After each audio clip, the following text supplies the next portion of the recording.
ایک فرینچ مصور تھے تو ان کی تمام کتابیں جو جتنی پینٹنگز کرتے تھے وہ فروخت ہو جاتی، تو ان سے اچھے بھی تھے.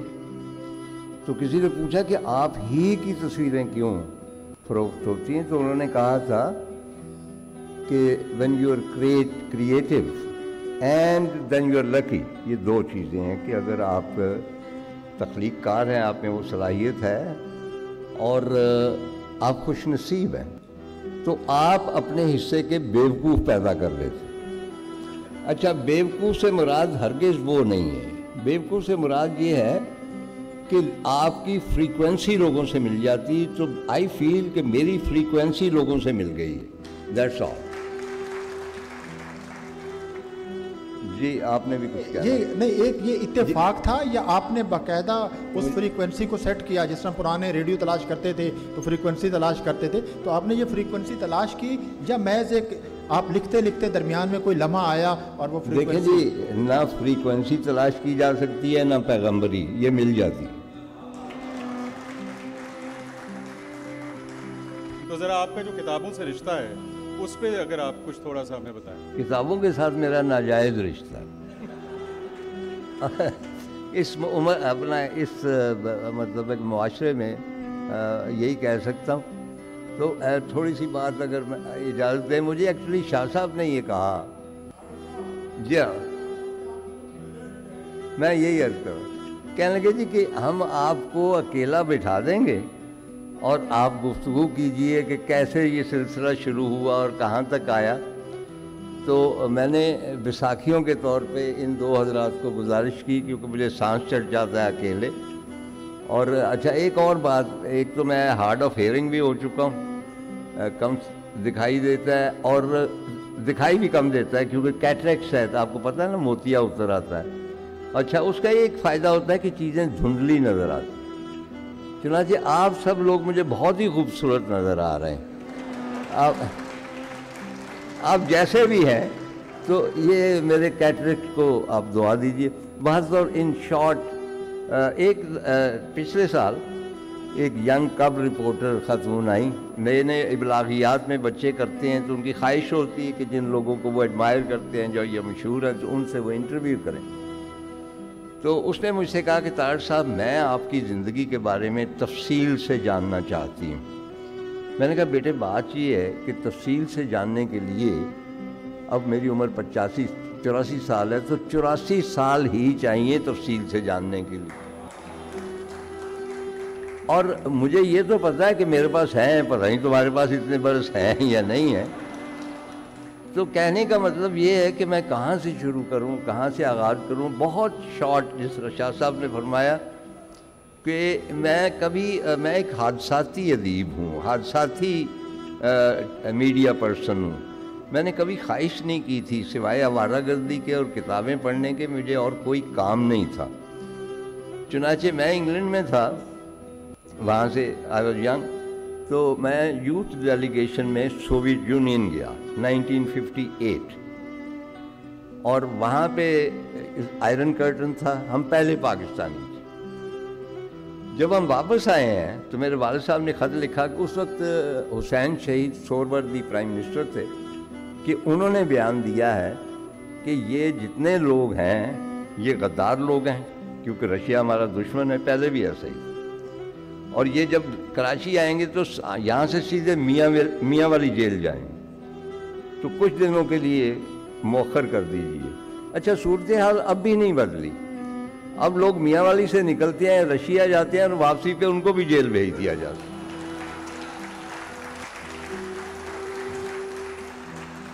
تو وہ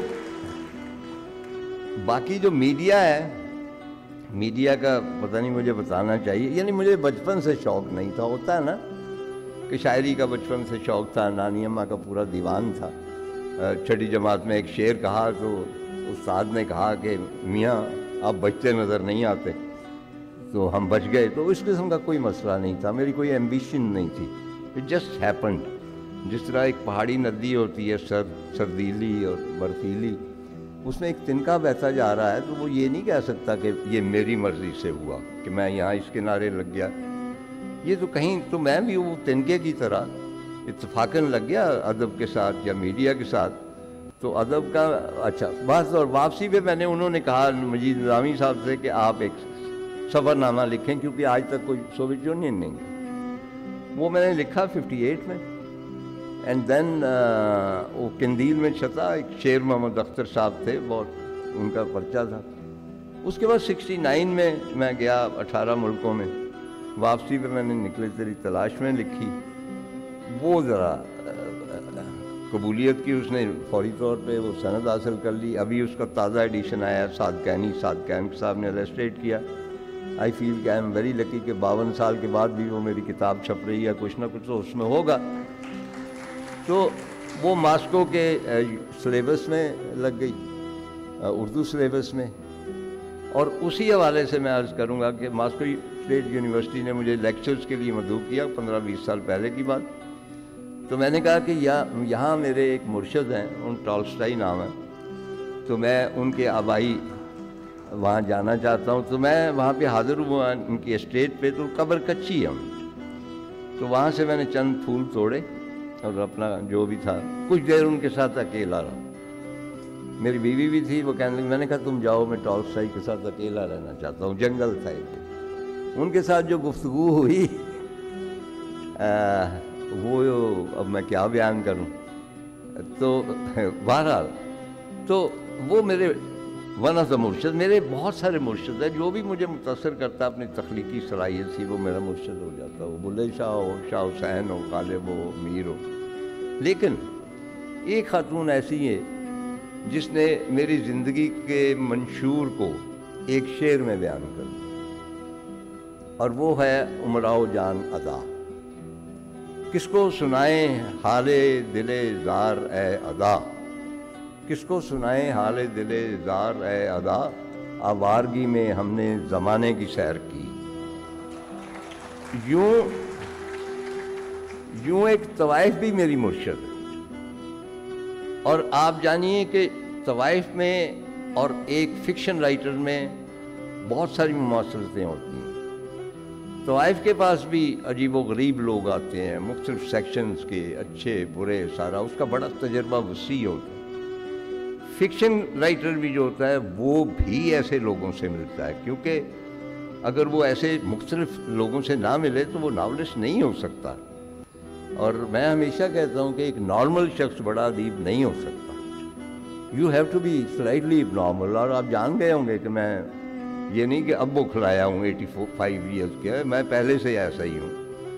تو نارمل لوگ تو مطلب ظاہر ہے کہ وہ ان کو وزارتیں بھی ملتی ہیں. شاہ صاحب آپ کے بارے نہیں کہہ رہا. تو اور 9 to 5 وہ دفتر جاتے ہیں. تو صرف ایب نارمل لوگ، آپ کوئی بھی ادیب دیکھ لیں وہ نارمل نہیں ہوگا. لیکن ہمارے معاشرے کی پرابلم یہ ہے کہ وہ کہتے ہیں کہ اس کی جو ذاتی زندگی ہے وہ پرفیکٹلی نارمل ہو، اس میں کوئی جھول نہ ہو.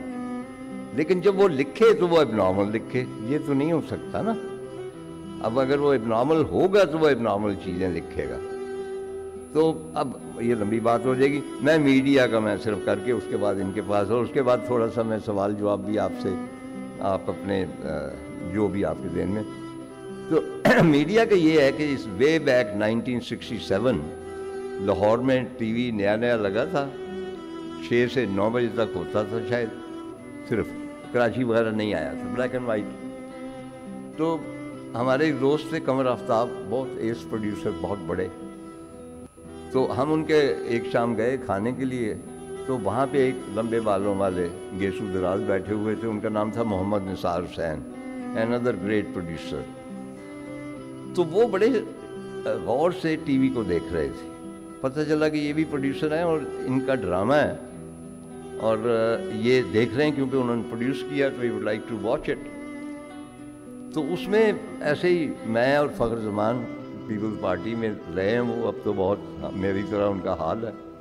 تو ہم بیٹھے ہوئے تھے، اور مائنڈ یو کہ 67 میں ہم نوجوان بھی ہوتے تھے اور کبھی ہم بھی خوبصورت وغیرہ وغیرہ. تو ہم نے مذاق سے کہا نثار صاحب سے کہ نثار جی ایک ہی چپڑ گیا ہیرو ہے. وہ جو ہیرو تھا نا وہ مطلب کہ ذرا کہنے لگا تم کون ہوتے ہو؟ مطلب یہ طارق عزیز ہے. میں نے کہا جی اچھا، ہمیں نہیں پتا تھا. میں نے کہا دیکھیے ہم کتنے خوبرو ہیں، ہمیں ہیرو بنا دیں. یہ ایک لائٹ. 3 دن کے بعد مجھے ایک اسکرپٹ آ گئی کہ تم نے ڈاکٹر کا کردار ادا کیا. اب میرے ہاتھ پاؤں پھول گئے. میں کاشتکار گھرانے سے تعلق رکھنے والا، اور مطلب ہمارے ہاں تو مراسیوں کا کام سمجھا جاتا ہے نا، یہ تو بالکل.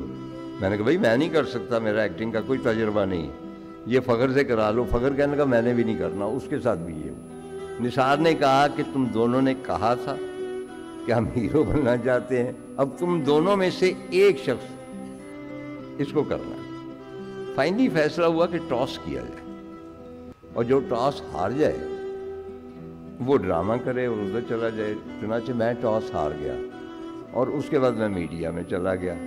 چنانچہ یہ محض اتفاق تھا کہ میں لٹریچر میں بھی آیا، میڈیا میں بھی آیا. اس کے بعد لمبی کہانیاں ہیں کہ میڈیا میں کیا کیا ہوا.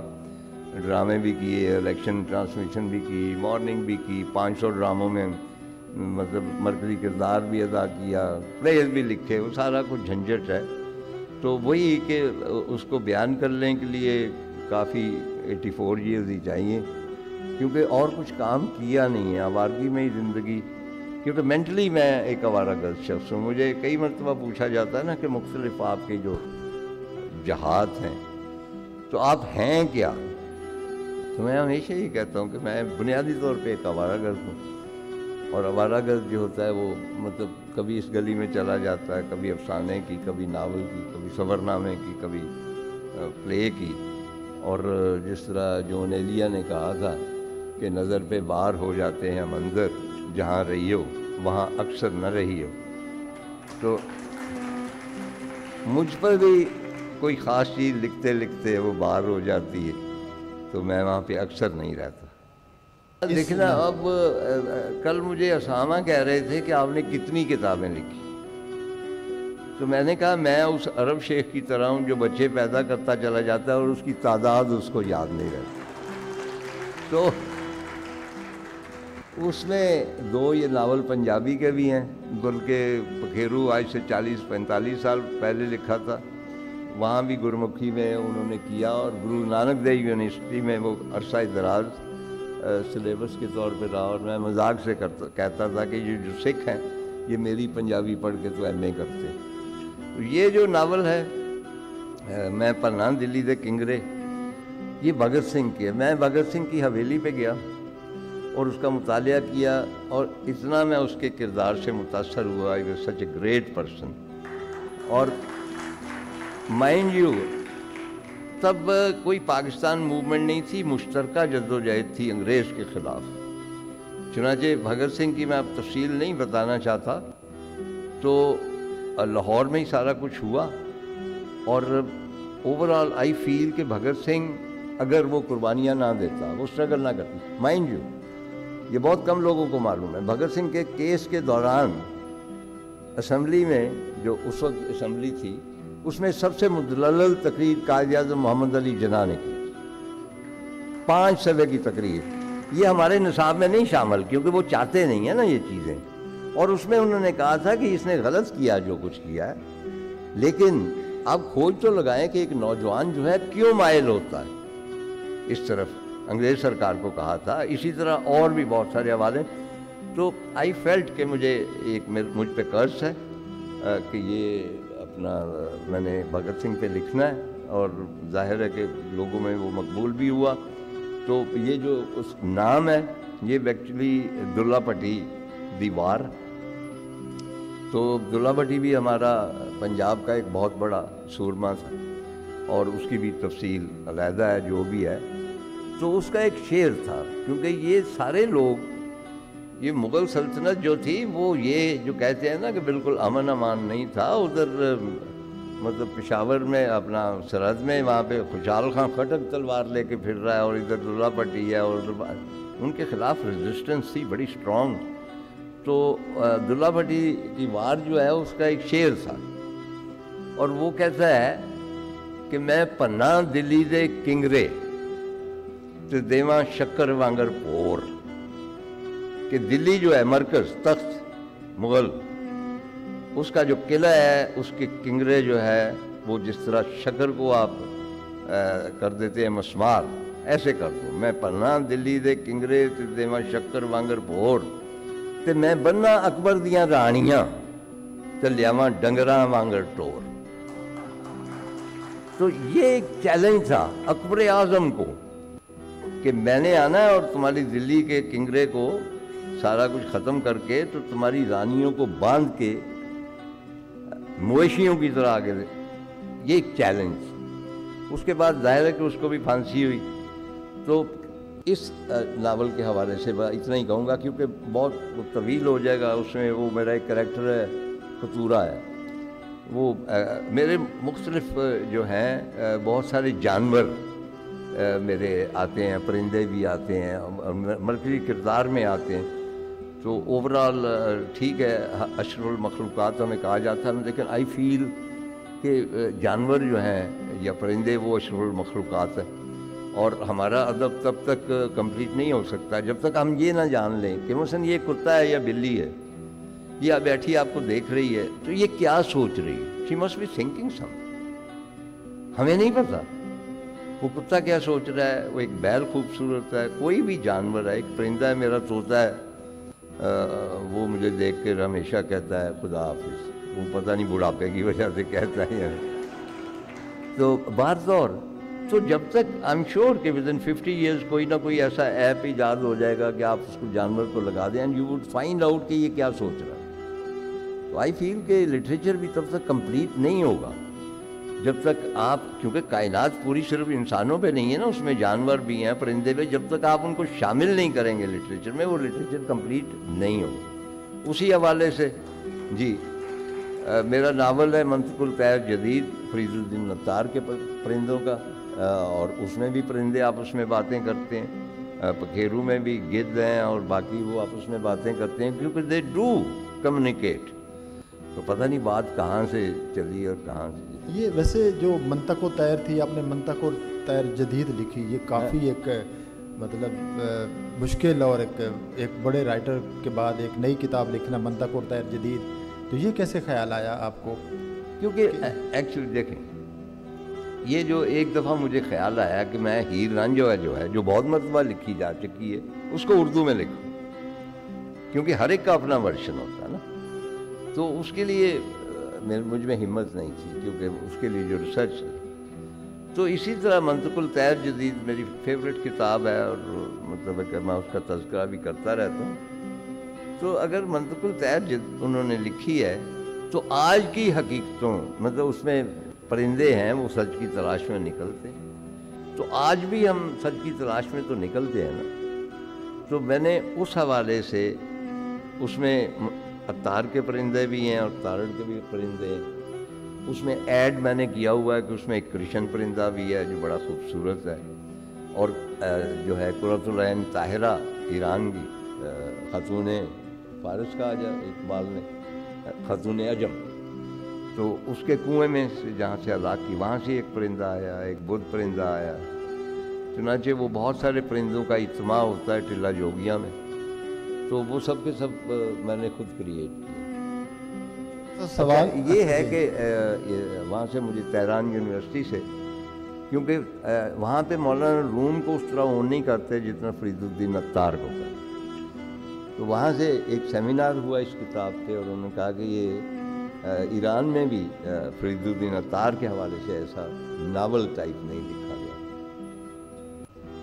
روب بہروب کس کیفیت میں یا کیا آپ کا محرک ہے؟ میں یہاں کچھ کہنا نہیں چاہتا، میں اب بھی غصے میں ہوں۔ جس ملک میں آئین جو ہے اگر کہتا ہے کہ 120 دن میں الیکشن ہونے چاہیے تو نہیں ہوتے، تو وہاں آپ غصے میں ہی ہوں گے۔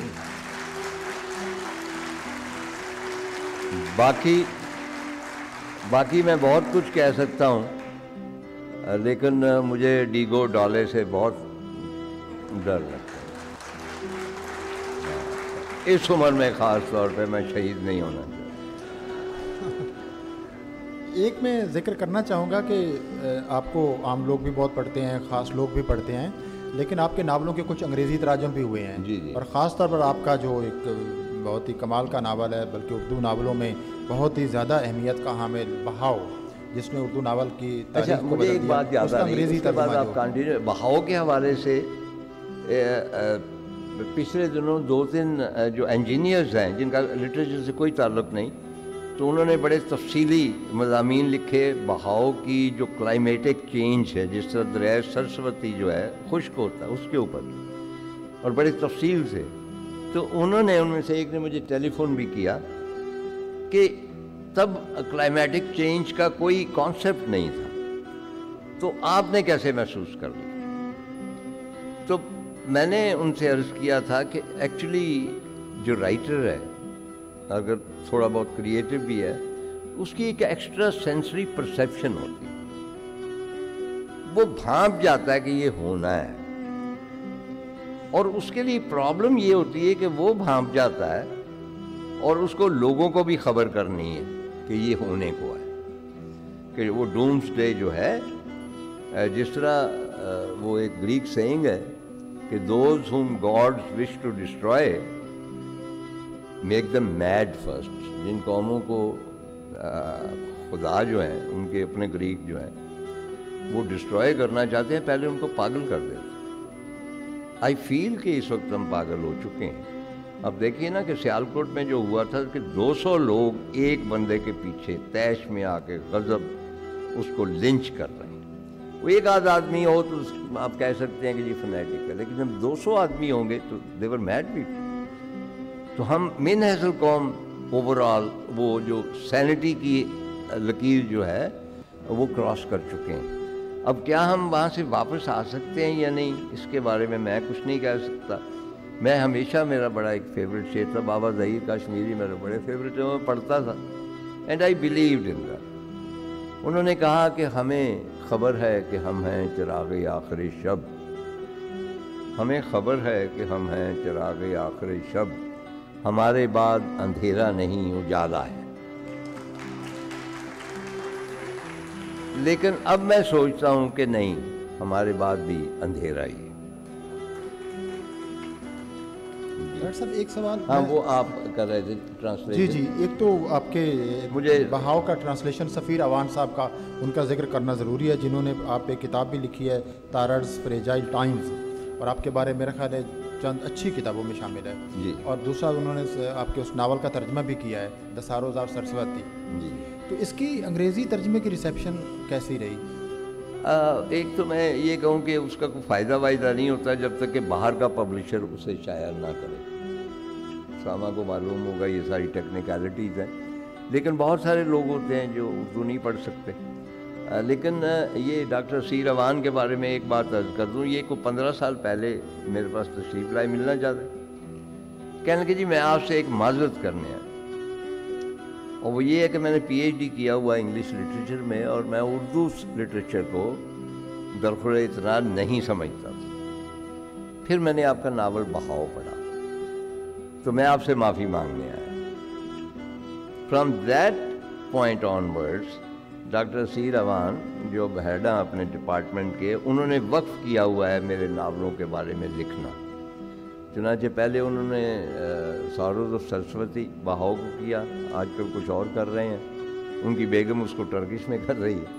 اور یہ کتاب جو ہے انہوں نے پچھلے 10 برس میں مختلف ناولز کے حوالے سے انگریزی میں لکھے جو بین الاقوامی جریدوں میں بھی شائع ہوئے.